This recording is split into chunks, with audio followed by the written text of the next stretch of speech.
I'm here just to talk to you really about transition through those careers that I've had, but also the life lessons that I've learned and able to keep being motivated. And if I can leave you all, or one or five of you, just to be inspired, that's my job done. When I was 14, I had two dreams. One was to be in the military. I loved the idea of a supported career, somewhere that I'd had structure, had discipline, believe it or not, somewhere that I actually could believe I could be someone and get recognised for achievement. I wasn't academic at school, and actually school was something that really just didn't fit with me. Like a lot of children, you're either academic, you could be creative. I was definitely the sporty one. I also had another dream, and that was to be Olympic champion, watching the Olympic Games in 1984. Sebastian Coe winning the 1500 metres, and he just gave me goosebumps. I was at home during the summer holidays, and watching those Olympic Games made me believe that that was going to be my dream.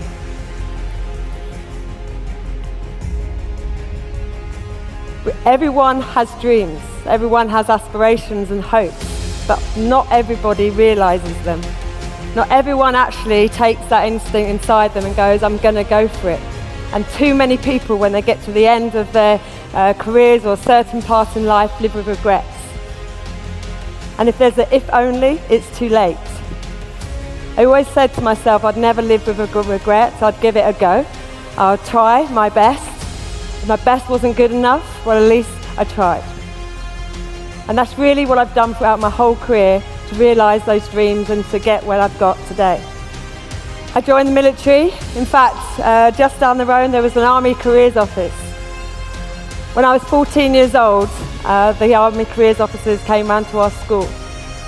I knew that instant that I saw that video, that's what I wanted to do. They'd shown us the Navy. I couldn't swim when I was 14, so that put me off the ship at sea. They showed the RAF. They didn't show the planes flying. They showed the administration side, and not being very academic, it kind of switched me off. And then they showed us the soldiers screaming and shouting at the other soldiers who were going underneath the scramble net, over the 12-foot wall, swinging on that rope. I knew that's what I wanted to do. It was a fantastic life, a great career. In fact, I was in for nearly 10 years and coming out as a sergeant. During that time, I learned a lot about myself. As you can expect, discipline was discipline. It was yes sir, no ma'am. You had to learn to live with other people of all different nationalities, different backgrounds, different parts of the country, different parts of the world, different ambitions. But actually that taught me a lot about myself. It told me how to communicate effectively. It told me how to respect other people. It told me how to try and trust people who are there to back you up. And more and more during that career, it taught me that I could actually strive to be the best I could be. My career wasn't that great in the Army. It wasn't brilliant all the time. I was told that I couldn't be the physical training instructor that I wanted to be. I joined as a heavy goods vehicle driver because that was all that was there as the choices. It was either a cook, working in an office, or driving a truck. So I chose to drive a truck. But my real dream was to be that physical training instructor. And after being told I wasn't good enough in sport because I could run fast, but I couldn't catch a ball, I was a little bit beaten up. So I put myself on every single course you can imagine to try and prove that I could be a good umpire, that I could actually be a team player, that I could actually be somebody who could lead other people. When I finally went into the British Army as a physical training instructor, it was the best thing that ever happened to me. I worked hard and I wanted to be the best. The Army had its transitions. I actually joined the Women's Royal Army Corps. In 1992 we amalgamated into the British Army, and that had a big impact on females in particular. There were a lot of challenges because from being in the Women's Royal Army Corps, a lot of the jobs went, and you had to transition to another career. Unfortunately, a big percentage of women lost their roles in the military. So they lost their dreams, their hopes of promotion, the careers that they set out aside them. But I knew that this was my dream. It was my chance to shine. I knew that I could be the physical training instructor I wanted to be. I wanted to be a leader. I wanted to get people to be the best they could be, to be strong enough to fight. And I did. I'd given up my international athletics career to join the military. My coach, Dave Arnold, who lived in Tunbridge, was very distraught. I actually was an international athlete for about 4 years as a junior. My dream, as you know, was to be Olympic champion. 20 years later, I did it.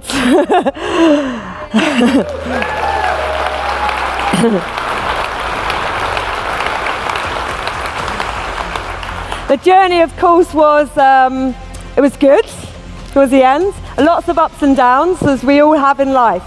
It was a big life journey, the roller coaster ride that we all have. Everyone has gone through a low point in their career, whether they've recognised it, whether they feel it every day, whether they're living with it now. We've all been through our low points. At the end of the day, we're all human beings, and we all try and fight to be the best we can be. I've had my downs, I had my highs, but every moment was a life journey. I discovered myself. It made me who I am to this day. I believe that everyone has this little gem inside them. Ladies, we love diamonds, don't we? If there's any husbands there, take note. There's a hidden gem in everybody, in every part of society. Within you, you have something special, something that somebody else next to you hasn't got. You're always going to be better at something than someone else, but sometimes we don't realise that. In 2008, after retiring from the athletics, I decided that I wanted to give something back, even more than I had before. I've been a patron and ambassador of many charities. And I realised that actually the position I was in as an athlete, I could have a voice. I could make some changes. A big passion of mine was young people. Young people, trying to get the best out of them. They are our future at the end of the day. But there's a mass amount of young people that we overlook. We look in the street and we just hide from them. How many times have you seen that group with the hoodies on, grunting, groaning, don't look you in the eyes, and you're scared of them? But how many times you look at them and think, actually one of you or all of you have a talent? Not many of us. I started the charity to try and do this.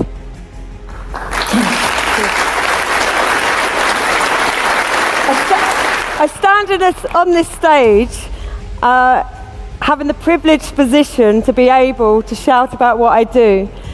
And I have 2 gold medals, but what's more important to me is the fact of what I do about that.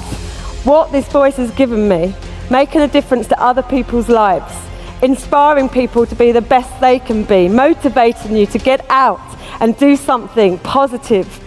300,000 young people later, 450 sports people who support all of our young people to get back into employment, training or education. When I see them stand on the stage, from having seen them at the start with that hoodie on, to stand on the stage with their shirt and tie or their lovely dress, telling me that their life has just changed forever, you never know how that feels. I have the position to help and shout about other people, and that's what I try and do. My trust, who I've mentioned, the lovely Polly supporting my mother, the Hospice in the Wilds, who I also support for 20 years because my coach passed away there 2 years to the day that I won my 2nd gold medal. Myeloma UK, which my mother unfortunately has, which is cancer of the bone. And Mine UK, because I had depression, self-harm myself during my athletics career, all in the hope of trying to achieve my very best and to be the best I could be. Because in life, we're all human beings. We all try and challenge ourselves. We all try to get the best out of ourselves, and sometimes we get knocked back down. But my biggest point and the biggest thing that I want to leave you with is that you can be inspired by each other. We can all help each other if we have a voice. We should shout about things, we should ask for help. And that's what I try and do. And the only reason that I'm here today is because I had that one dream when I was 14 years old and I refused to give up on it. And hopefully, anyone that knows me may be just inspired by one part of that life, just to show that it is possible to come from nowhere, or what people perceive to be nowhere, by being not good at school, by coming from a child home, by having a mixed race family, by living in a council estate, by being knocked back down, being told you can't do it, being told you're not good enough. We're all good enough to be the best we can be for our life. I'd like to leave you with my Athens races. Hopefully that will inspire you, for anyone that remembers them, give you that fire in your belly to say that life is here for us to grab. Make the most of yours too. Thank you.